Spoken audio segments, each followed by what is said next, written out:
In this episode, we're celebrating the 40th anniversary of a film about a man's struggle with his own mortality, connecting with his estranged son, finding the joy in his career again, losing his best friend, and oh yeah, being chased around the galaxy by an old and quite angry nemesis.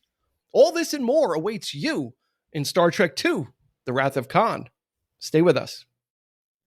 How's that? That's going to fool people into thinking it's about something else. That is nice. Well done. That is well nice. done. You've got good voice, bro. You've got good voice.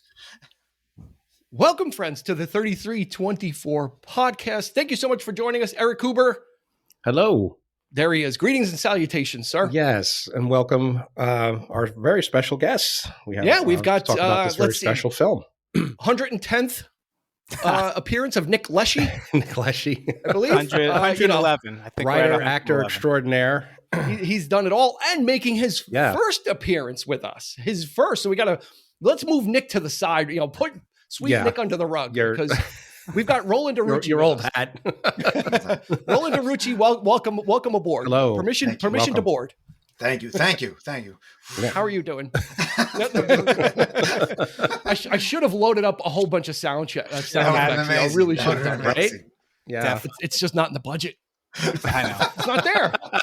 You'd have to pay Gene Roddenberry's widow. It never is. I'm sure somebody from CBS or Paramount. He used the phaser sound. No, that's not going to happen. No, it's a reverse toaster. You have to pay us.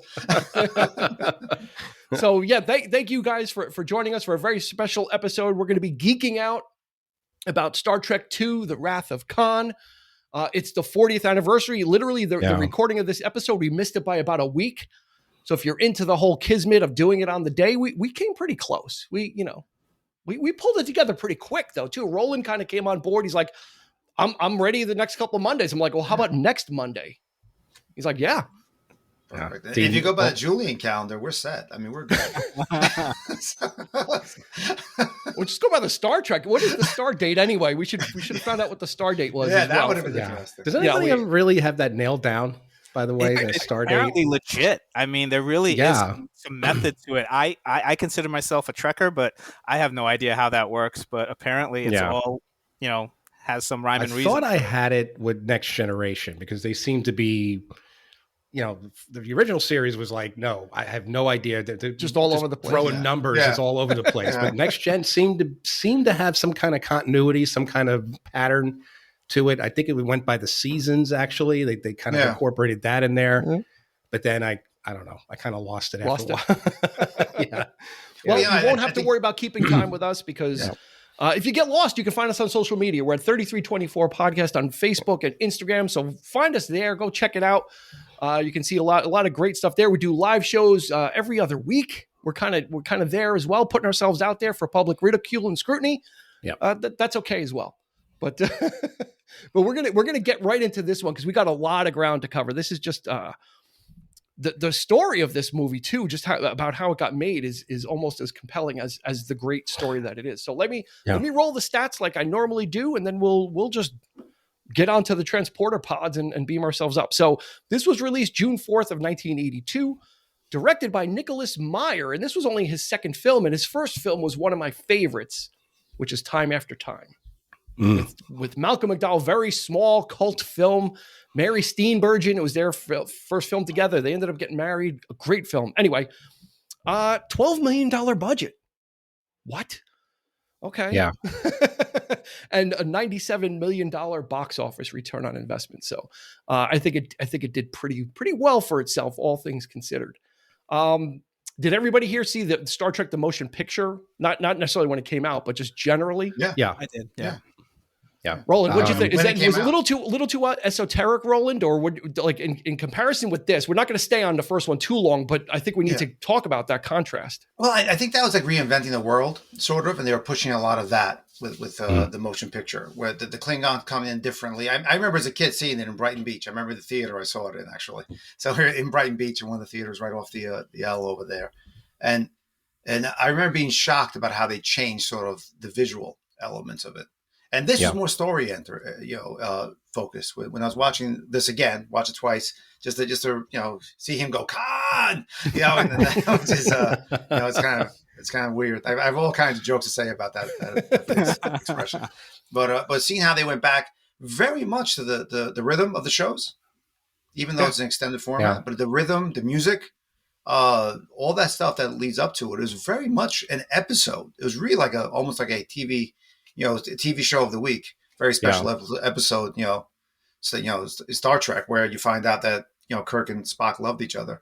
And it was just, it's very emotional. Romance. I think you unpacked a lot there, Roland, because, the original Star Trek, the motion picture, was kind of a response to Star Wars, even though they were trying to get a TV series off the ground again. They were trying to kind of reboot that. Star Wars comes in and just annihilates the science fiction community. So, they're like, okay, we got to get this up and running. Let's kind of get it going. But yeah, it was Star Trek, in almost in name only, Eric. I mean, right. It was kind of like, very, very heady, very, not what they were trying to be more sci-fi and trying to be more serious. And I don't mean that in a bad way. Yeah. I think it was, Gene Roddenberry had this idea, I think that was actually what they used was the pilot for the series, for the second series. And they didn't bother to flesh it out. They only had so much story to tell in a 1 hour episode. I guess it would have been the premiere or the pilot. And they had to expand upon that. So there's a lot of just long, very, I think Robert Wise is a very esteemed director, directed it. He did The Day the Earth Stood Still. So he's no stranger to sci-fi.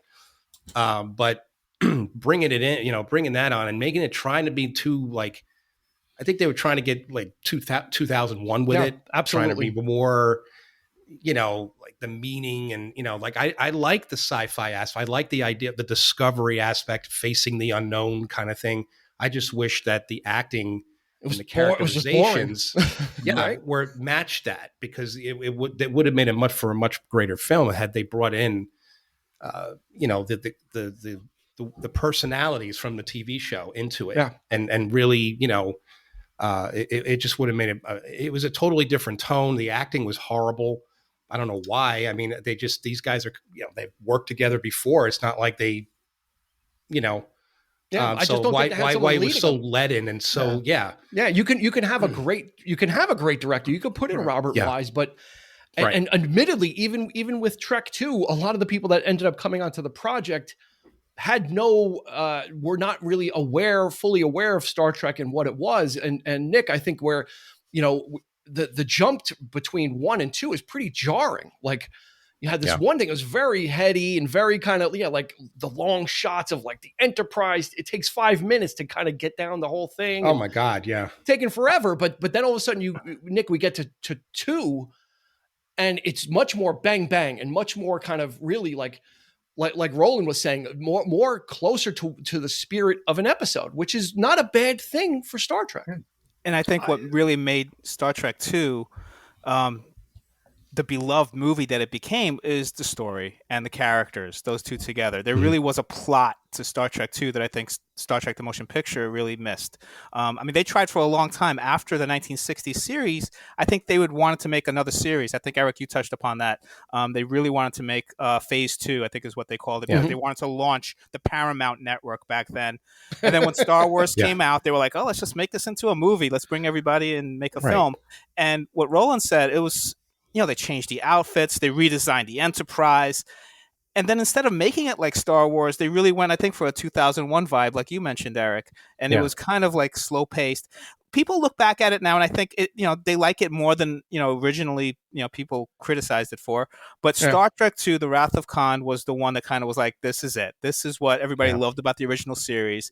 It had kind of campy action, but it was a Western in space. It had that kind of militaristic, kind of like that episode Balance of Terror, where they found the submarine warfare. Mm-hmm. So it really was almost like a bottle episode. They didn't hop from planet to planet or have super duper special effects. It was like this kind of drama with characters. I don't think Khan and Kirk shared any on stage screen time. Like they weren't. No, they actually didn't put those scenes together. No. But and you would never know, or you would never miss that, right? Exactly, because that's a glaring thing. Usually, there's a showdown. You know, the hero and the villain, you know, duke it out or do something. These guys shared no screen time together, and you almost don't notice unless someone points it out to you. And again, the movie is just written so well that you don't even ding them for it. Nobody be like, oh, they didn't get together. They didn't, you know, it's like you're not even dinging them for it because this was so well executed. Let me give just a little bit behind the scenes of the run up to Trek 2, because I think it's kind of important. Gene Roddenberry was trying to get himself more involved in it. And his beautiful, wonderful idea for Trek 2 was go back to 1963 and have Spock assassinate Kennedy. Because they did something with time, and the only way they could fix it was to kill Kennedy, and Spock was going to be the assassin. At that point, right. Paramount says, Mr. Roddenberry, you'll be a creative consultant. You're out.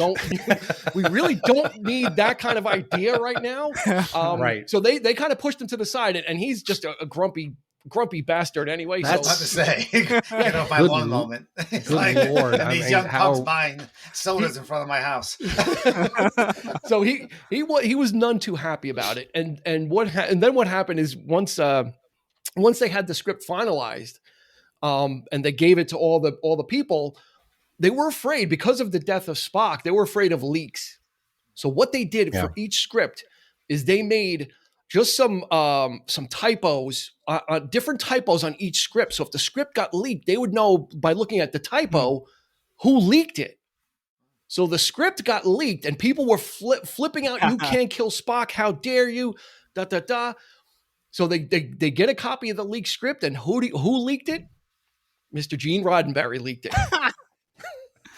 He apparently was he was just not too happy about his treatment during this time. He was apparently very, very, very difficult to work with. The guy just would not budge on his ideas, and writers were always frustrated with him, especially the writers for Next Generation. They were always at odds with the guy, and you cannot write perfect people all the time where there's, he believed there's no problems, there's no conflict. People would not, behave this way in the 23rd century or whatever. And they're like, no, people are still human beings then it's at dull. that time. It just gets dull. And there's it's probably a control thing too. I mean, when you're that long and you're revered and you're doing the circuit, I mean, that's probably part of the reboot too, where, they had this great, certain members of that community, Shatner, Roddenberry, they were revered. Everybody else was sort of held back. That might have been also why when people came back, they weren't that happy. It was a paycheck for them. Yeah. So some people might have felt it was just a paycheck and they didn't want to deal with it. They didn't want to be stuck and pigeonholed in those roles. But this one, I mean, watching it again twice and really enjoying it and just seeing the acting. Yeah, there's some things I don't know why they're there. But that's just me and my critique of actors. But Ricardo Montalban, seeing him act, is just it's a masterclass. I'm like, son of a bitch, really how do you make every scene so good? And you're just doing stop. No. What was that line? He goes, you can give me nothing, and I am here to give you nothing. I'm like, bro, you just told him to F himself in a PG movie. And you did it with suave style. You son of a bitch. The amazing thing about Ricardo Montalban, too, at the same time, is he was still doing Fantasy Island. Yeah. So he was already typecast and pigeonholed as Mr. Rourke, the white suit, having his arms out, welcome. And he's got to pivot, so this movie really could have come off as just ultimate cheese. Yeah. Because you're getting a TV, again, we talked about it in some of our other episodes where TV actors didn't make those leaps to motion pictures. Yeah. And especially someone like Ricardo Montalban, meaning in a show that's so schmaltzy, Fantasy Island. I'll tell you, I thought those muscles were real. It wasn't until a few years ago. Yeah, some people are arguing that it was real. There's still. It was only a few years ago that I found out that was like a prosthetic. Because I'm like, this guy. I wish at his age, I hope I'm looking like that. He would have had nipples. That's if Joel Schumacher was directing it. There definitely would have been nipples in there. Well, according to Nick Meyer, he said it was real. That's what I'm saying. There's been some debate about it. There's been some debate that it's. I don't know. Yeah, he said his chest is absolutely real. I remember his interview on Johnny Carson, and Ricardo Montalban said it was real. I remember that interview. Yeah, I know. remember that episode. I don't know. It's one of the things we will never. It is a weird look of cinema. Yeah. It most certainly is, especially like you say that there's those, when he's fiddling with the worm or whatever, and and he's like turning to the camera, and there is no like, where's his chest going? Like, it's a little bit. There is no nipple there. There's like, what? It ends right where it does look kind of fake, but it would have worked for the battle I don't know. Of the network stars. I don't know. Definitely. Yeah, right. he because you know what, he wears like that. He wears like a necklace, and I think that's like that. I think that hides like the line. The line. Where the prosthetic is, because that necklace doesn't move, and it's always kind of right in place. So I was thinking the same thing actually when I was watching. Yeah, it's. I think it's just a couple of other behind the scenes things. They reused. They said we'll make another Trek movie, but we got to make it for less. So Harv Bennett comes in as a producer, and he goes, less than 44 million. He goes, I can make 3 films for less than 44 million. So the fact that they reduced this budget to like a paltry $12 million is absolutely insane. Yeah. So what they did is they reused a lot of Trek footage, some of the shots of the Enterprise in the dock and in the docking bay and stuff like that. Really got economical with it.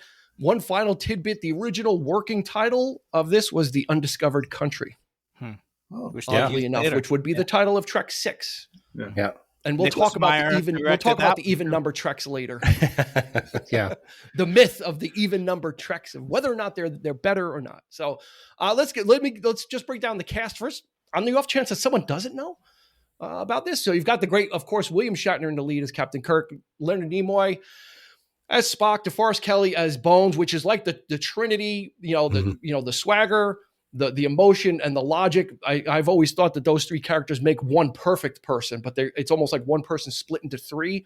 And that's why they really need each other is, Bones has that compassion, especially when the scene with Genesis, where, talking Universal Armageddon, green-blooded, he just starts going, he's always going to look from that. Little racist. From that, he just went, he went ham on him, as he always does. Yeah, he always does. And Spock's like, yeah, whatever, this is logical. It's going to rewrite the Matrix. It's going to, if you explode Genesis on a live planet, it's going to, he has no opinion on it, but Bones just always gets so agitated. And then of course, Kirk is the swagger and is the heart of the 3, and he needs the logic of Spock to kind of balance him out. Well, I like to think that, according to Nicholas Meyer too, I think he even said it. I was watching some of the features, on the Blu-ray. What's a Blu-ray, right, guys? I mean, I know advent of physical media. I'm a big physical media buff, but he said that Kirk has both those qualities, and he does look to both of them when he's losing one side to the other. Like if the situation calls for more passion, he'll refer to Bones, and if it's, just to get himself out of it, I gotta think of this. I gotta get, the logical way. Spock is always right, in that sense. So, but it's a great dynamic, and so. And rounding out the cast, James Doohan as Scotty, Walter Koenig as Chekhov, George Takei as Sulu, Nichelle Nichols as Uhura, and that's your classic cast right there. And then supporting them is Bibi Besh as Carol Marcus, great actress. Her daughter is Samantha Mathis, who's an actress in her own right. Yeah. You've got Merritt Buttrick as David, David Marcus. Yeah. Paul Winfield as Terrell. He was great. Introducing Kirstie Alley as Saavik. So this is her first role. And then, of course, Ricardo Montalban. Now, there's one weird thing that happened. There's a character in here, Joachim or Joachim, however you pronounce it, who's like Khan's right-hand man.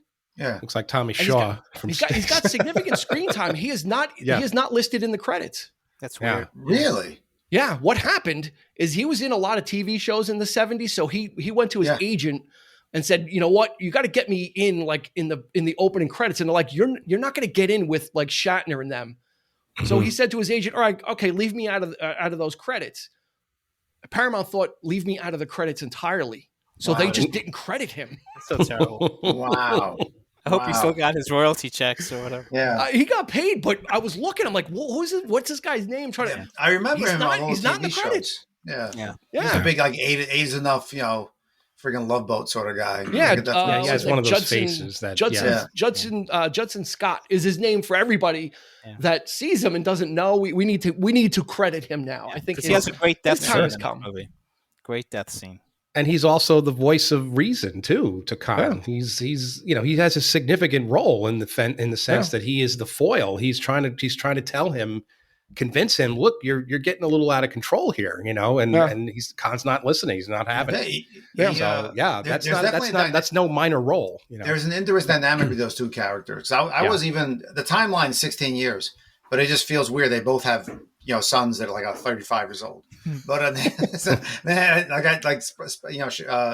Kirk's son, I was like, David, I'm like, oh my God, he's his son, but the kid's like 35.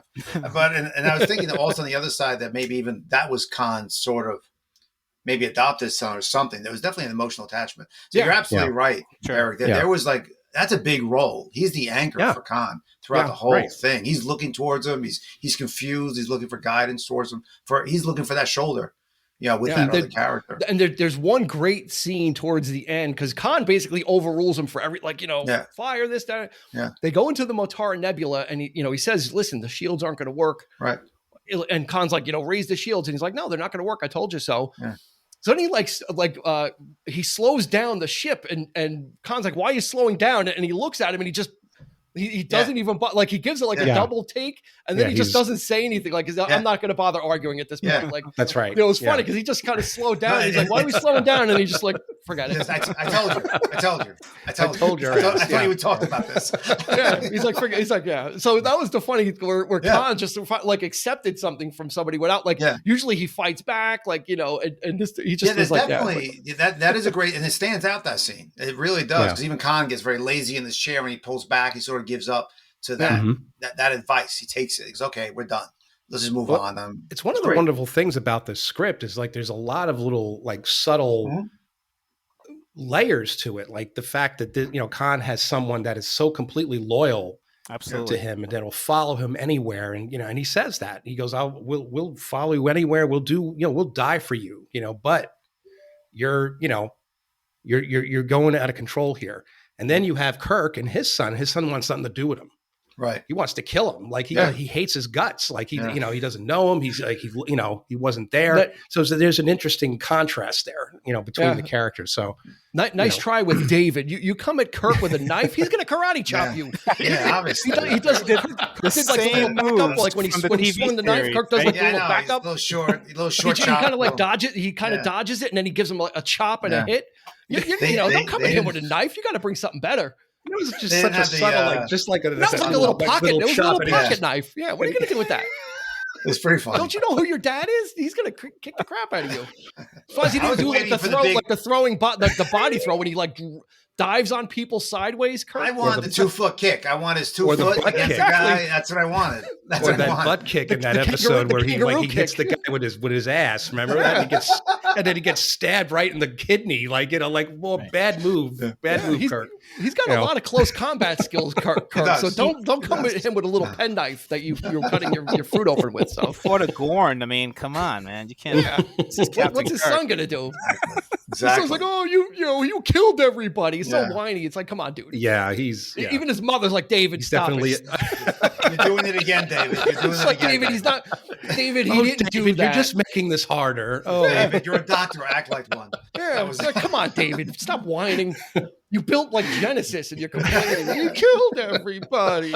That was he was a bit whiny. Yeah, he was the eye candy. I think he was the eye candy. It didn't work. Yeah, well, he grew on me towards the end. I'm kind of like, okay, Yeah, he had a tough job of being conflicted and angry, but then at the end, you got that little Field of Dreams moment where they kind of tentatively hug. Yeah, that was both of them. That was a strong hug. That was a strong hug. Yeah. It's like I said, it is a very an excellent extended episode of like a TV moment. I actually enjoyed watching it at home. I know the TVs have gotten bigger, but I actually enjoyed watching it. Not every movie I can watch at home. Without I got to take a break. So there's great moments, and the acting is that is the story. They tried to keep the tempo. They kept the tempo really in lockstep with the show. So I think that was great trying to get there. They couldn't be Star Wars, and they knew that. Yeah. And I think I make this sort of difference with like Marvel and DC. Marvel does great worldview projects. DC does great hometown projects. You know, Marvel excels at saving the world. DC excels at saving grandma down the block. Yeah. And the same thing is with Star Trek, where it is when it's very tight and it's a small location and they know the goal right then and there, it excels. Star Wars is, you know, we have to get a rebellion. I don't know how many people died. Let's get some weird shit that we got to climb into if it dies in the snow. You know, that's it. You know, it's worldview. No one's really investing what's going on because it's a big world. Yeah. Whereas Star Trek is a very small world. And that's when it excels. Exactly, Roland. It's important for Star Trek to play to their strengths, which they didn't do in the first movies. They were trying to be something else. But as soon as someone figured out, we got to kind of bring this down.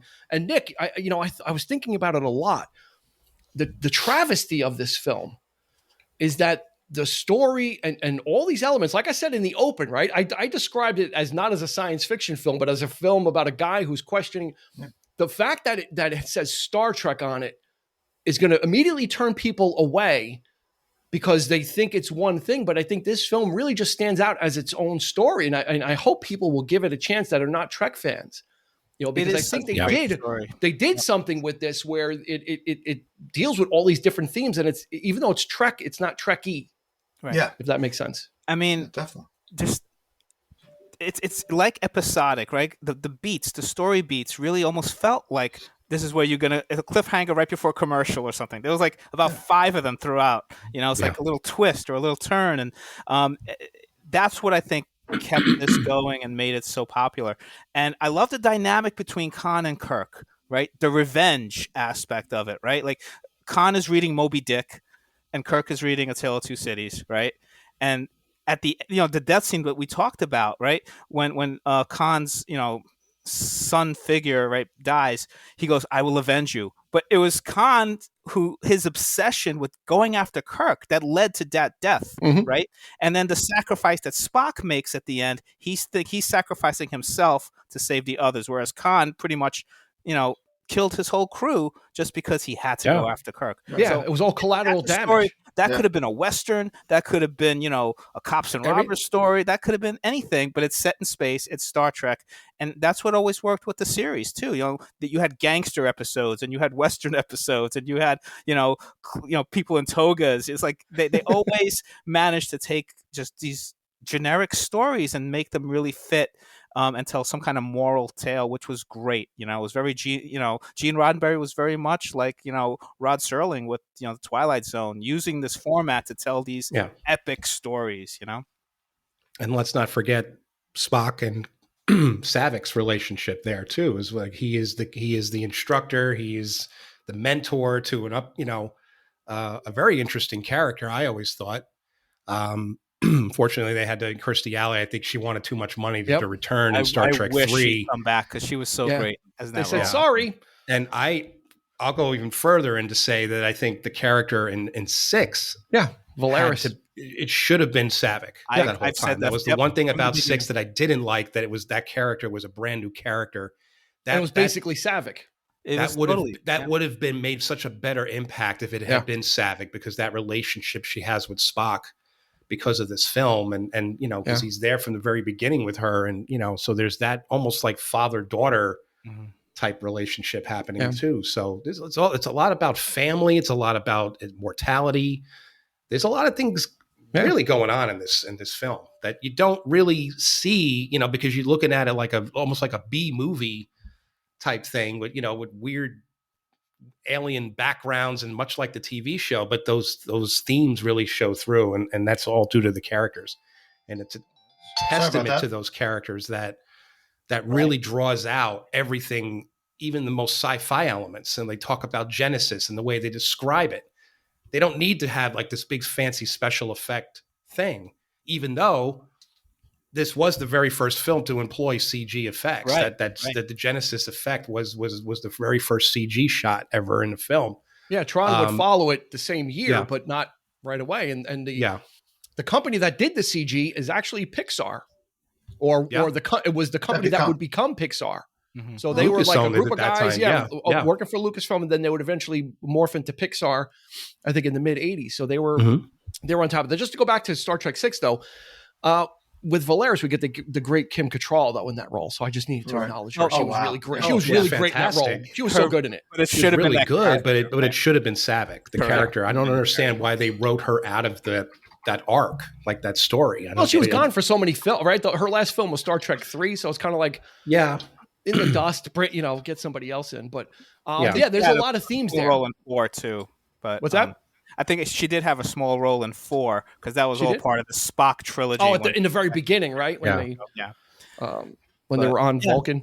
But I think it was alluded to the fact that because they had relations in Star Trek 3, when Spock is going through Pon Farr on the Genesis planet, it was written. I think they had a draft where Saavik actually gets pregnant, and that's why she stays behind on Vulcan in Star Trek 4. Like they leave her behind because she's there with Spock's mother and she's bearing Spock's child. But they didn't go anywhere with that. Yeah. Let's leave that was an earlier thing.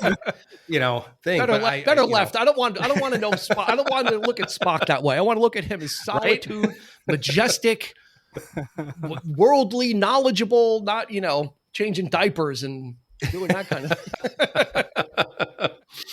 Yeah. I want him stoic and all the things that we know about Spock. On a geeky note, this was the debut of the new uniforms that they would keep through Star Trek 6. So they got rid of, the first movie kind of had those weird kind of everyone's pajamas. In a jumpsuit, very drab and just kind of weird. This they went with more of a naval and military look, and I think it suited it. I liked that they kept it throughout the next 4 films. Kind of they weren't jumping all over the place, trying different things, seeing what was going to stick. They kind of said, okay, here it is, and let's kind of build the world. Yeah, that was all Nick Meyer. He brought that in, that nautical feel, like the old school, and I love the idea that certain traditions stayed throughout. This is Starfleet. It's still somewhat of a militaristic, function, or it's a tool for the Federation. That nautical life still, even after like a Third World War, and there's still traditions that live on.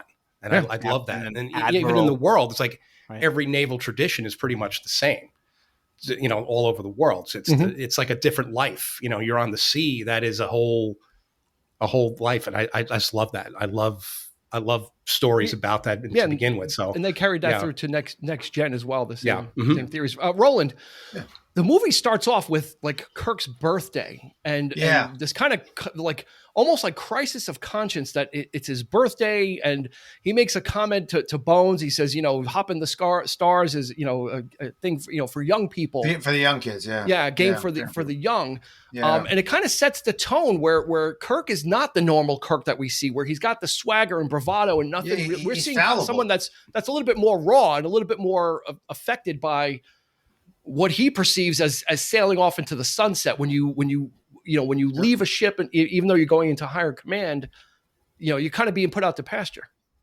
No, definitely. Yeah. No, I picked up on that right away. I mean, he's wearing glasses, which a lot of people don't wear glasses. He has to because he's allergic to the medications that could do corrective, corrective eye injections, I guess. But yeah, it was very interesting. Watching that, seeing him so fallible, and again, we're going back to the original concept, and we're talking about even the nautical theme of how these are alone people. Their love is travel, their love is space, their love is the ship.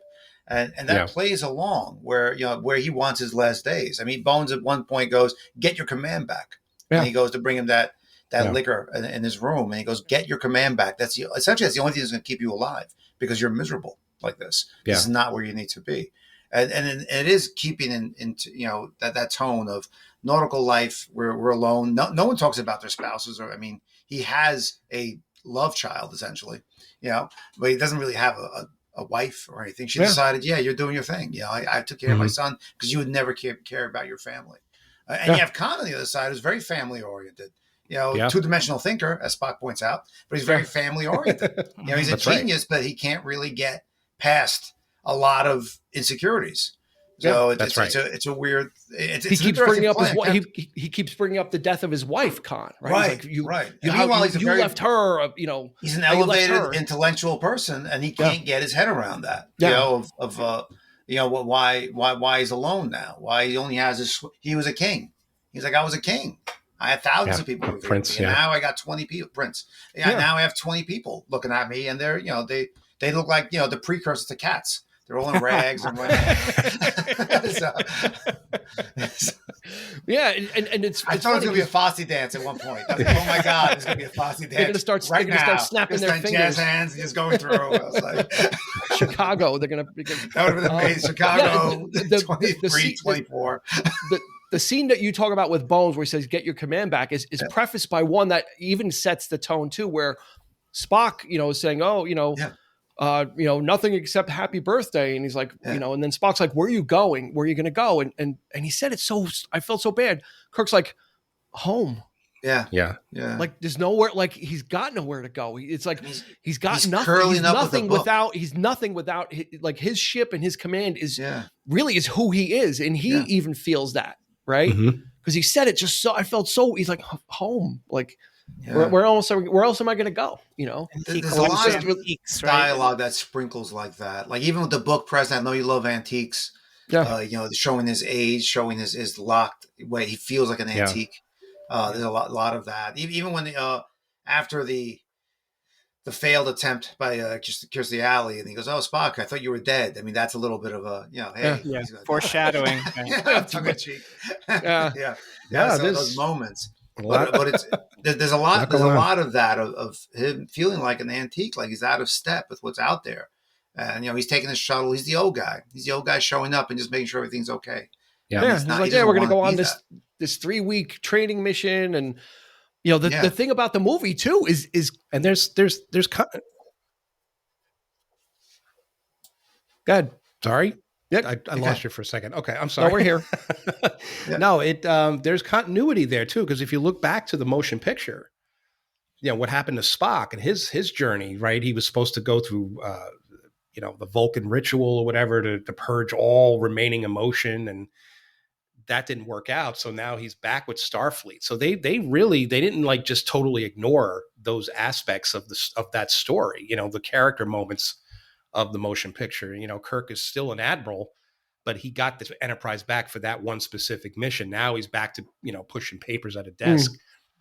So they didn't like just totally ignore all that and just, say the first movie was a total dud. They did draw upon those little character moments. I thought that was really cool. Like, and a lot of the films they do that. The continuity factor is very, very well done, I think. These characters. Yeah. And the thing about this film too is it's actually running in parallel because Kirk and Khan.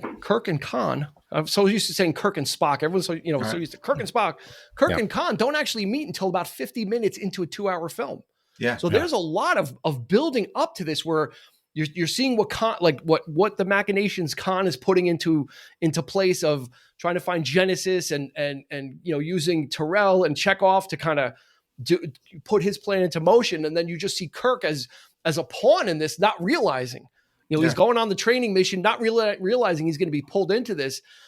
And then I think I paused it like when their first scene was like 48 minutes or 49 minutes. And then the movie's like on, right? It's like kind of the first 50 minutes is like world building. They're laying it in. You see that, Kirk is sad. He's depressed. He's, not happy. And then he gets kind of pulled in and kind of has to shake the rust off, right? Because he gets caught, light is coming and just kind of sailing in and not responding to hails. And, then the shields go up. And by that point, it's too late. It's like, oh, here we go. That was a great moment. That was a great moment, though. Yeah. Because he kind of lost his edge a little bit. Yeah. Yeah. Well, he said that. He's, they were like, "Hey, you did it." He goes, "I did nothing. I got caught with my pants caught my britches down." Right. Yeah. Literally. And their britches, they're like pantaloons. So so that's an interesting point you made. And there's a lot of great lines in there too, because after he got over the shock of seeing Khan, Khan's like, "Oh, I'll give you 60 seconds and whatever." And he's like, Khan's like, "Oh, Captain." He's like, "Khan, we're getting a Khan." Like he's just talking to him like regular, like, hold on, Khan, like it's coming. Like he just goes into like normal conversation mode. Like he's over like the shock of seeing him. He's like, so it's just kind of like only Shatner could kind of balance those kind of lines and just kind of throw them off. And it's like, you totally hit the glasses, like it's coming, Khan. You totally hit that on the head because you need that, because otherwise Khan would be his monologuing type thing going on and on and on, and and you need somebody like Kirk to kind of cut that in half, so that it's such a great, you're right, absolutely right about that. It's like just some of those throwaway lines, and then which I love, and then the other one is, I'm laughing at the superior intellect. He totally stung Khan, like after Khan thought he was dead, he goes, I'm laughing at the superior intellect, because that's what Joachim or whatever said at the end. He goes, yours is the superior intellect. It's like, no, not really. You think he was clouded by his obsession. Nick, do you have any favorite lines or any favorite things that kind of jump out? There's so many. I love the line with Spock when Sava comes up and she finds out that they were playing around with a timeline. It was all coded. So when they said an hour, they meant a day and all that stuff, right? She looks at Spock and goes, "You lied." And he just looks and goes, "I exaggerated." Like I exaggerated. That was one of the great ones. You can logic your way out of anything. There's so many great lines by all of them, by Khan and Kirk and McCoy, and very well written. So it's the kind of movie where you'll remember it, and if you see it in a big theater with a lot of fans, they'll be screaming them back at the screen when it happens. Do they have Star Trek marathons? Like, do they have where they show all of them? Sometimes they do, right? Like, I know at the Alamo, they may have done it at the Alamo in the early days on Central Avenue in Yonkers, New York. For those that are not in the area, I could not picture anybody but Ricardo Montalban being that character. He was fantastic. And that's a great sign. That's a sign of a great movie to me. When I can picture no one else. I don't care who did it originally. I can picture no one else delivering those lines the way he delivered those lines. That's what I miss about Trek in general. Is the new Trek, you love it or hate it, whatever whatever. But I miss those very prestigious actors. Yeah, unfortunately, all gone now. I mean, these real like stage and screen actors. These all through all the shows, they made probably their final appearances or close to it. Mark Leonard, who played Sarek. He was the only Sarek for me. We met him at a convention. I remember when we went to see the one with Shatner. I actually for Star Trek V. Such a warm soul. He just seems like such a gentle soul. And ever since then, he's always been Sarek, even though the character himself didn't really show up all that often. That relationship between him and Spock has always been very special to me throughout the years. Like, anytime you see Leonard Nimoy and him together playing that, and even carried over into Next Generation, that beautiful episode where Sarek has dementia, like a Vulcan version of dementia. He's got a mind meld with Picard to save the mission, so they could stabilize his negotiating skills and all. Such a beautifully done acting. It's just, I miss that. I miss those type of actors. Nothing against a lot of the younger, generation of actors that are coming in now, but it's just like they all have their own way of delivering lines, and it's just, you miss that. Right. That more those sort guys of were like pros. Theatrical. Mark Leonard was a veteran of TV, so he was always working in television. And to what Roland said about Ricardo Montalban, he just had a swagger and a confidence about his character. Like Khan was just like almost got activated as soon as he heard that Kirk was alive. It was almost like he now had purpose in life. Like they were just trying to stay alive on that planet. And once he heard Kirk was alive, all of a sudden he's like, I have a motivator in my life. Now it turned out to be revenge and obsession, but like when the Reliant has the Enterprise crippled, he is so in control of it, right? He's like, it's you're at my mercy, and I'm gonna. And then when they're marooned inside the planet, and Khan gives that speech too. I'm going to leave you as you left me, buried alive, and the way you left her, and. Of course, we get the great, Shatner yelling into the little comm watch. It's become so. Let me ask you guys Khan, this. you bloodsucker. Khan, you bloodsucker. Okay, so what do you make of that scene? It's the most infamous meme, whatever. It's like, Khan. What do you make of that scene? Is he, it's a ploy, right? Do you agree? I mean, Shatner, the I don't character. think so.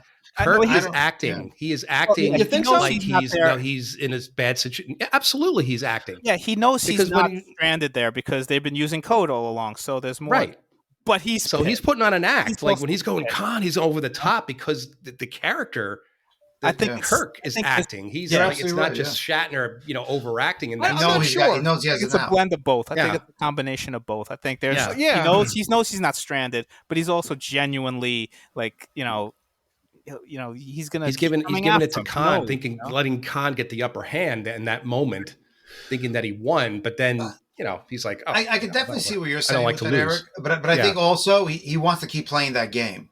And that is a thing for Kirk as well. He enjoys that battle, that those mental gymnastics that they. Yeah, I think that's what it more was. And I think yes, he knew he was getting out, but he didn't want to end. He wanted to control that moment with him, and maybe he lost it a little bit. Went a little bit over the edge. Yeah, because he said you're going to have to come. You're going to have to come down, right?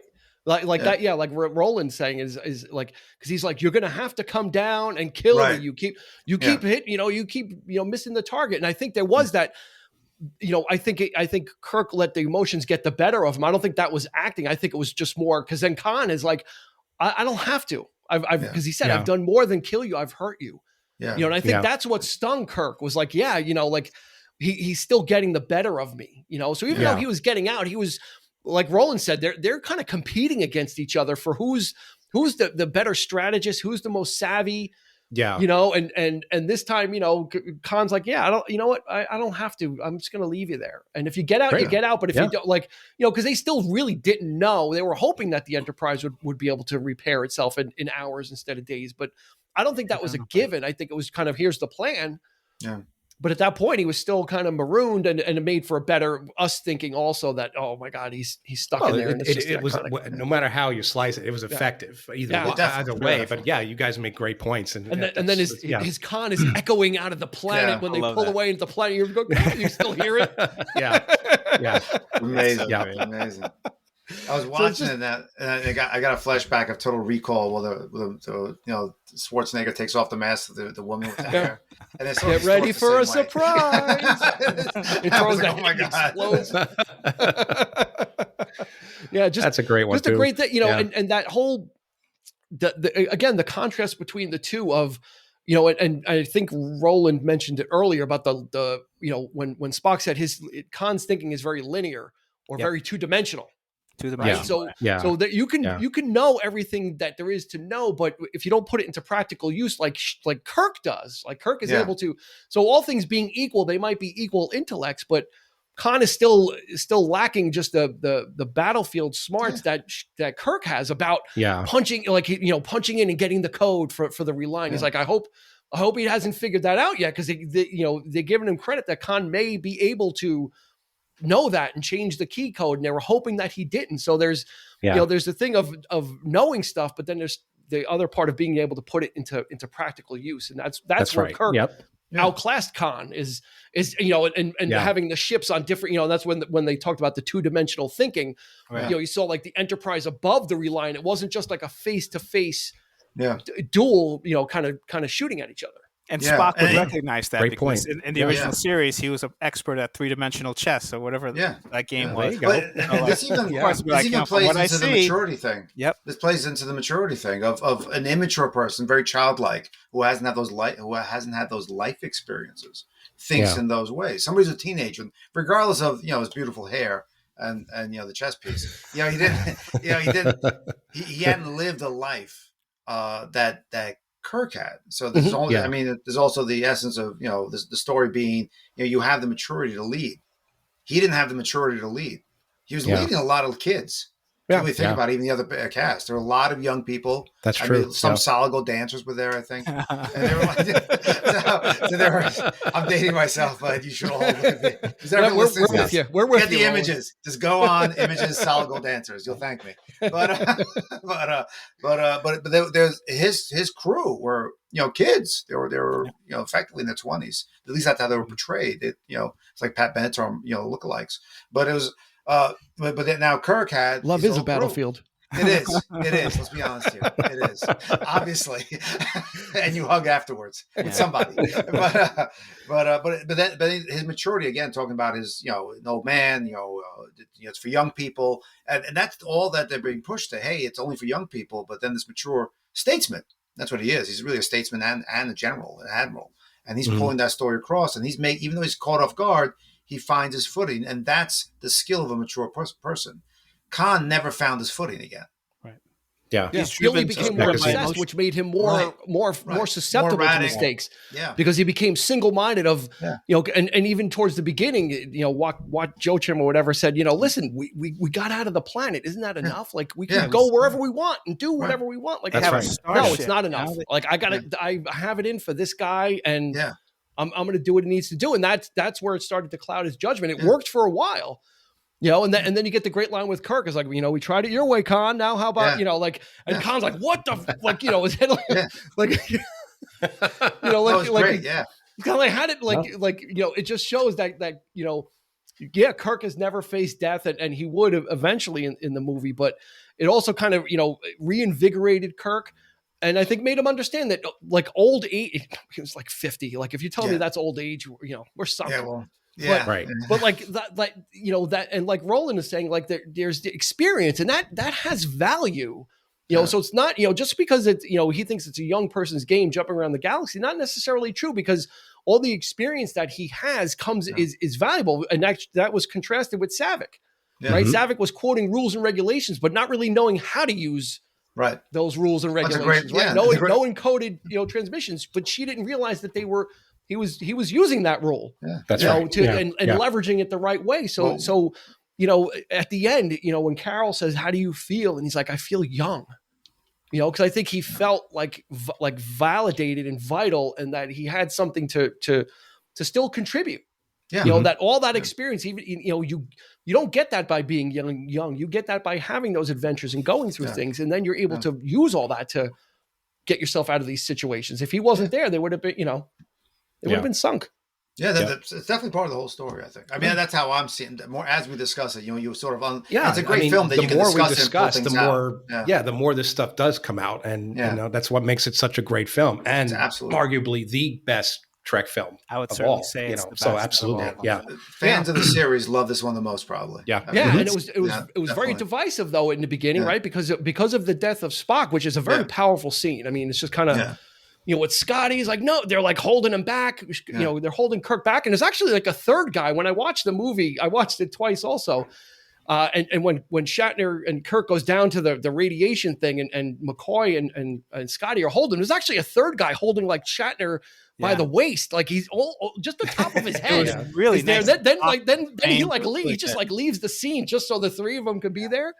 And Scotty's like, he's dead already. And it's like, oh man, it's just like, it was a great scene. That's a rough scene. That's a rough bit when he does that. It's really rough. I mean, no matter what it's rough. Yeah, because it ties into the Kobayashi Maru, it ties into that. It ties that into the beginning as well, where, an unwinnable situation that Kirk never had to face. And Spock said, I never took the Kobayashi Maru test, but this was his. Yeah. What do you this think was of my his test, Yeah, exactly. So it's sacrifice yourself to save the ship and the crew. Yeah. And there's a lot happening. Eric, I teared up. Yeah. There's a lot happening. Even the kid that dies on the table too. Yeah. Peter Preston. In the original script, right? It's supposed to be Scotty's nephew, which it is Scotty's nephew. Because if you watch, they actually put that back into the film in the director's cut, and there's that extra scene. I wonder why he was so emotional. Yeah, he's very emotional. I did wonder, which I never understood why Scotty he brings him to the bridge while everybody ran. He brings the kid to the bridge. Why are you bringing him to the bridge? Bring him to the sick bay. Come on, guys, bleeding out. Get him off the bridge. That's a new bridge. He's an engineer. He's not a doctor. He takes him from engineering to the bridge, which is like all the way on the top. You're gonna get lost. Come on. You guys know IT guys. IT guy never goes to the hospital.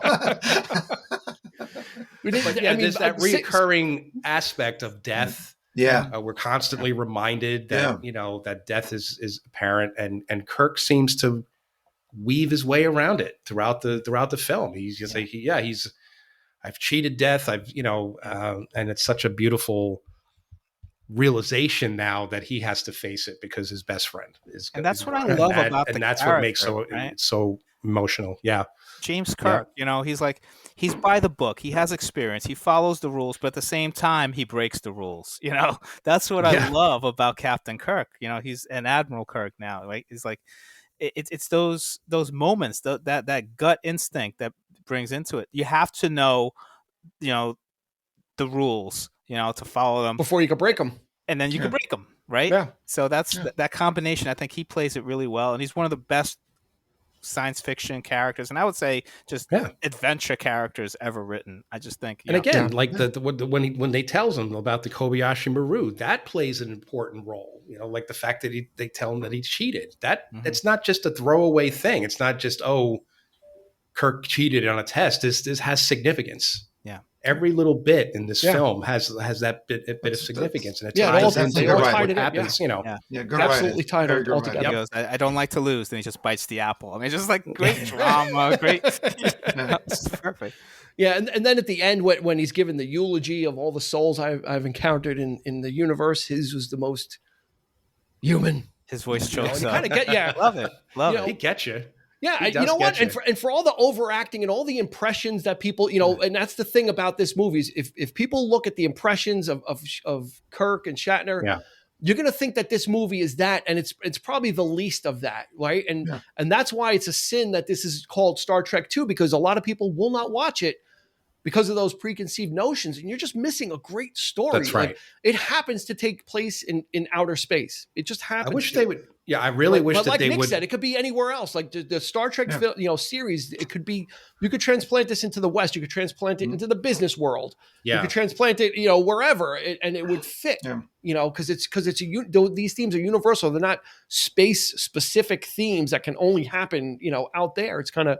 No, the struggle is real in this one with Kirk of old age and friendships and dying and all that kind of stuff, which is, again, just the fact that Paramount would actually go back and take the numbers off the films, like, just Star Trek Wrath of Khan, Star Trek Search for Spock, they did it eliminate the numbers entirely. If they did that, we wouldn't know which ones were the even ones, and we wouldn't know which ones were good, right? So let's talk about that. So there's the legend or the myth, or maybe it's real, that the even number Star Trek films are the better films, right? 2, The Voyage Home, 4, An Undiscovered Country, and then you have 1, which is the motion picture. You have 3, Search for Spock, which Christopher Lloyd, is like Jim Ignatowski as a Klingon. I like Star Trek. I'm going to defend Search for Spock. Okay. I absolutely love that film. Who's going to defend Star Trek 5?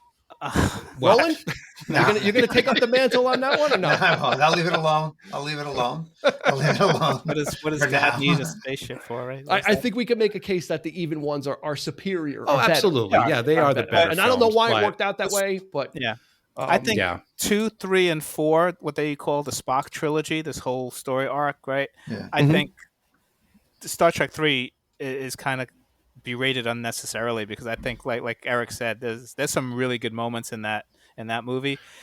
I don't know if it was the budget. I don't know if it was recasting Savick. I don't know. They got goofy looking. They're jumping from all these. I love Christopher Lloyd. If anybody's going to follow Khan's scene chewing, Christopher Lloyd as the Vulcan, it's pretty good. What really sold me on that film? 21 gigawatts. You're crossing that threshold of total absurdity here. Yeah. It went back into camp. But it was done with such heart and reverence, because the film in itself, by and large, is a very somber movie. It's not meant for camp. It's not meant for laughs. Yeah, they take it very seriously, the subject matter, despite the bigger budget, despite the whatever the camping special effects. That's what really brings it down a little bit. But man, the idea that Kirk is going to risk life and limb to just get an opportunity to save his soul, which he knows nothing about the the Vulcan mysticism, and he doesn't necessarily believe in it, but because it's his friend, he'll do it. He'll risk it. In this one, in Star Trek 2, A Tale of Two Cities, it's like the needs of the many outweigh the needs of the few or the one, and then in Star Trek 3, it's all about, he says it at the end, he goes, the needs of the one outweigh the needs of the many, right? Well, what about David, though? Didn't he get knifed? David Dave's dies. out. That's why you threaten somebody with a knife. Someone's going to give you a knife. And David had some sex. He got the business end of the knife in this one. And when they carried through with that, though, which I liked, it was like they didn't pull any punches there. The Klingon, there was typically something would happen where he would live.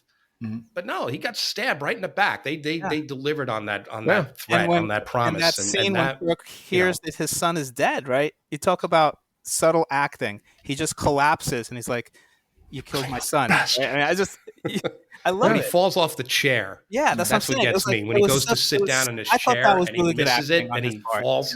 Yeah. Full disclosure, I haven't seen it enough. It's the one I don't really watch. I'm going to have to watch it again now. Yeah. Because now you guys got me all thinking about it. It's one that, for the longest time, nobody really ever talked about 3. Yeah. Everybody talks how bad 5 is. And I think they felt it was like a gimmicky thing to bring it back because people are upset. I mean, it's like you said, like we said earlier, those 2 characters together are like so strong together and people were missing that. But it makes sense though in this world, and these stories, especially these series, Star Trek original series. I don't want to go into after Next Generation. Yeah. It's like hit or miss for me on the series. But these movies, they have this flatness in a good way where they tell stories. And it's not about the glam. It's not about the effects. It's not about, people are jumping out of chairs during explosions. They look ridiculous. I'm like, I'm sorry. There's no way you should be jumping out of a chair. Why do they put explosive items in the everywhere in the consoles? And the training rooms. I'm like, why would you do that? Can't Scotty fix that? Just take the explosives out of the consoles on the bridge. Stop.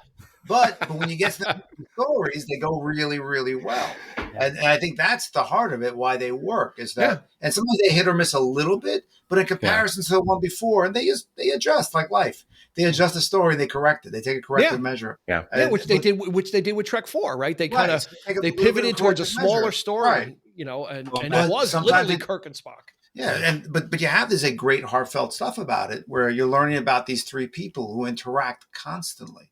And that's their life. That's their worldview. One of my rules of filmmaking is, why did God turn on the camera? Because a lot of shit's happening at the same time. I got to understand why God would say, I'm going to pay attention for a minute.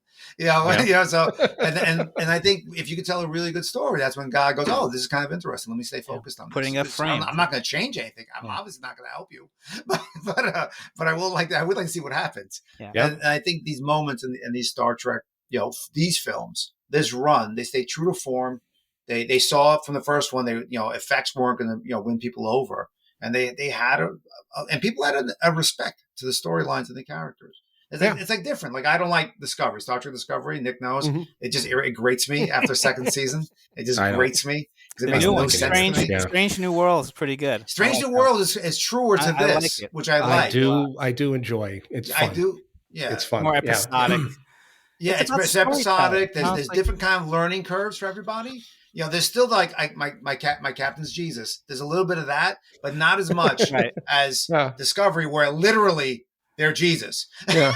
So that one just gets me. I can't. Yeah, I did the first season as well, and then it was a mess. The second season, I checked out. It started strong. It started really strong. And it was really interesting. But I liked the storyline, and then after that, like I'm the Red Angel, or I was like, oh my God, stop! I was like, I don't know if it was Hannibal. I don't know what was going on. I don't like the retconning. I don't like the fact that they're going back and interacting with our legendary characters. Who, in my opinion, nobody could replace these actors. I'm not a big fan of that. Even with the movies, I'm not. They don't have that kind of humor, that swagger. It's mimicry at some point. Chris Pine is Captain Kirk. No, if I can play devil's advocate, though, it's like these characters are so great. I got to throw a bomb in there. Yeah, don't get me started on that one. You don't have like Leonard Nimoy anymore or DeForest Kelley that can play those characters again, and they are such great characters. So do we just like leave it by the dust heap and just say, okay? That's why I would leave it to legend. I would say we don't need to see these characters. I thought Zachary Quinto was really good as Spock in the Star Trek. I really enjoyed his, because it was a faithful recreation and it was different enough. But I enjoyed Zachary. I enjoyed the Star Trek reboot. We'll save it for another episode. Sure, we can talk about that. We'll go off the rails on that. But as we begin to wind down, there is one interesting other story, is Chekhov. Yeah. And how Chekhov fits in or doesn't fit in with this. Right. So a lot has been made where Khan doesn't recognize Terrell in the beginning, but he says, I know you, Chekhov. Yeah. And Chekhov didn't appear in Star Trek until the second season, and Space Seed was the first season. Right. Yeah. He wasn't in the that reason in why this happened is I think it was Nicholas Meyer or Harv Bennett sent Walter Koenig, who plays Chekhov, a copy of the script and said, listen, we don't know a lot about Star Trek. Look over the script and make sure we're getting the terminology right. Like, I think they called it the neutrality zone. And he's like, no, it's the neutral zone. So Walter Koenig kind of went through and looked at the script and gave all the notes. And he goes, I realized that my scene with Khan, I was not in the show yet. He goes, but I didn't put anything in the notes because I was afraid that they would change the lines, but they would just take me out of the scene. Oh, wow. Yeah. He was so good. Actor. Yeah.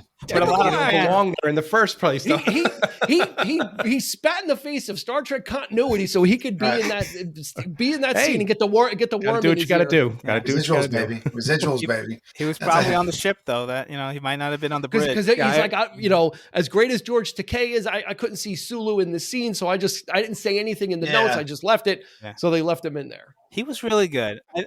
I love when he sees the buckle and he's like, Botany Bay. Botany Bay. Oh no! And then if you notice when he's when he's brainwashed with that creature, he does the little flickering of the eyelids. I don't know. Yeah, he does that. Next time you watch it, he's very good. It's like him fighting it. And I think that was his way of doing it. He was doing something. And you can totally argue the fact that he could have been there. Yeah, he could have been on the ship. Oh, yeah. On Strange New Worlds, you got Uhura's on the ship. She was not in that first episode with Pike. Right. Neither was Chapel. Yep. Yeah. So these characters are or there. James Kirk's dad. Yeah. Or his brother Sam is on the show. Yeah. Not Dean. Yeah. Sam Kirk. That one episode with the pancakes. Remember the parasites, and you see his brother with Spock in the back with a mustache. Yeah. Got the porn stash back then.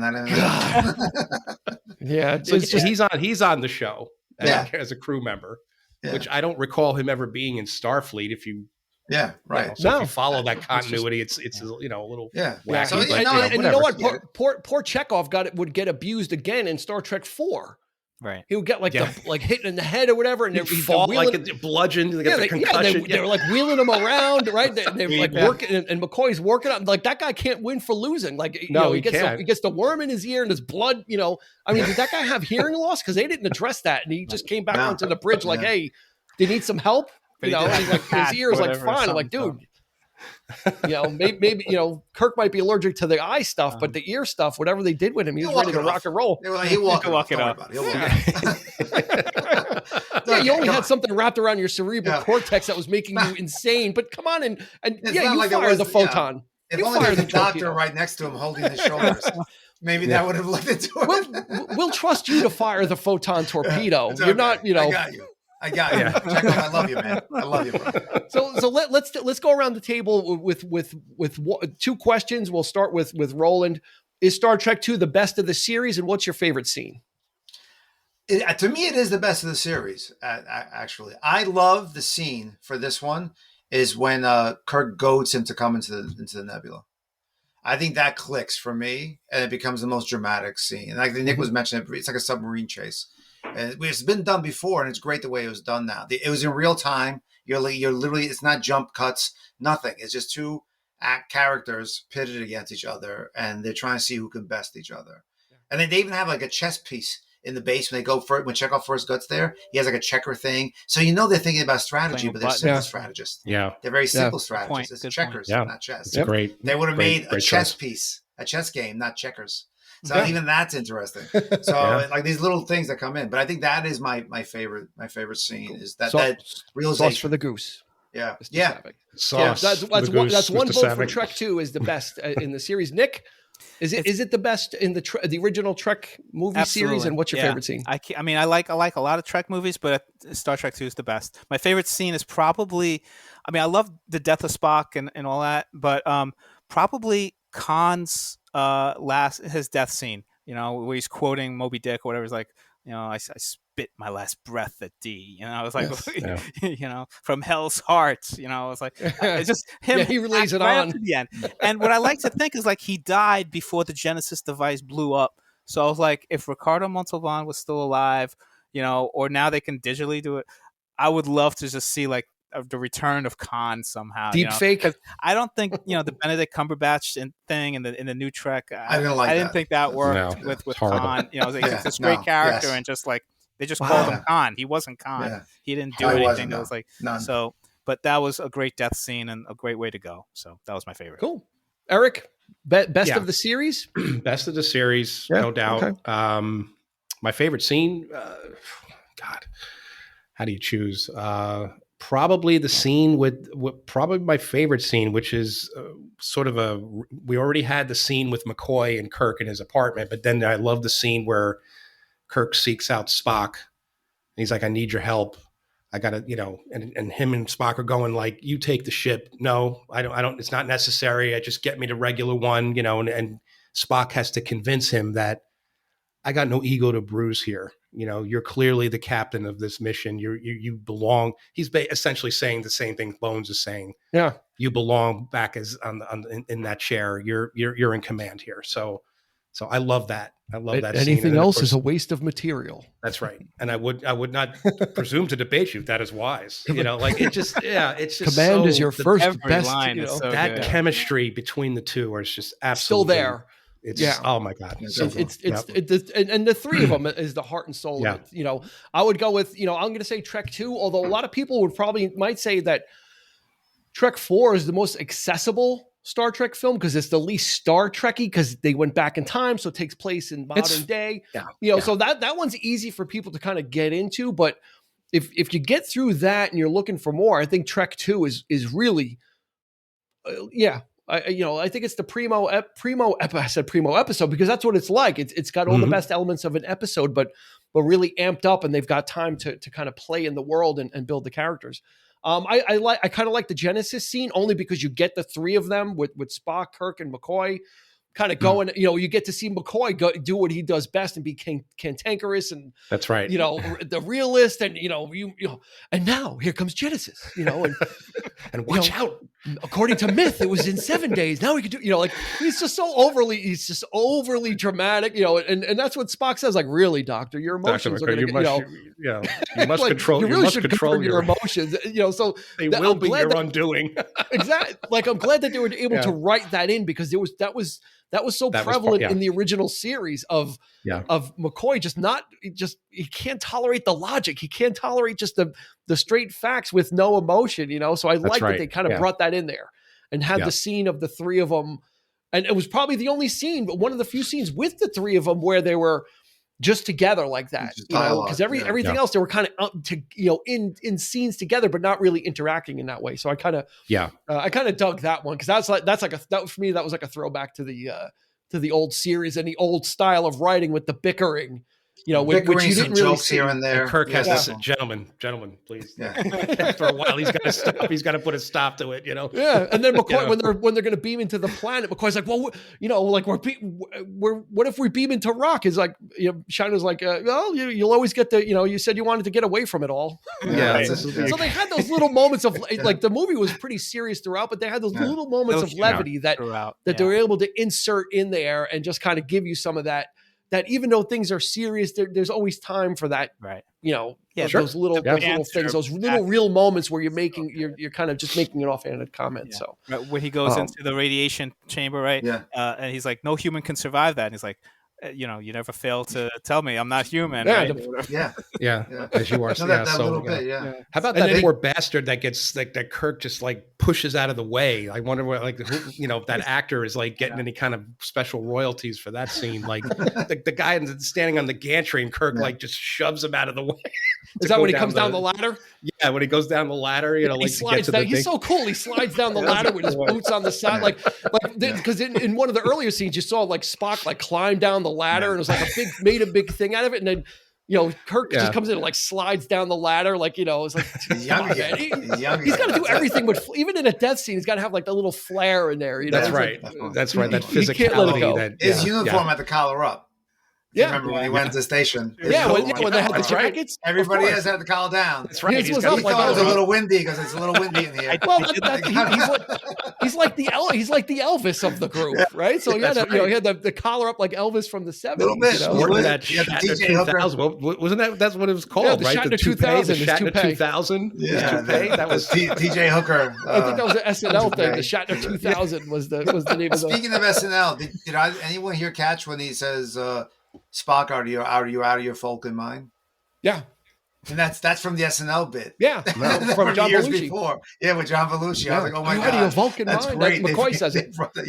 That is great. They brought that into the movie. Yeah, it's nice to be a little, it doesn't hurt to be a little self-aware. Right. As long as it kind of fits in and a little light. And circling back on the absurdity of how hammy it was back in the 60s. Yeah, and then SNL kind of lampooned it and they brought it back in. So I think that's going to do it for this episode of the 3324 podcast. Thank you so much for joining us.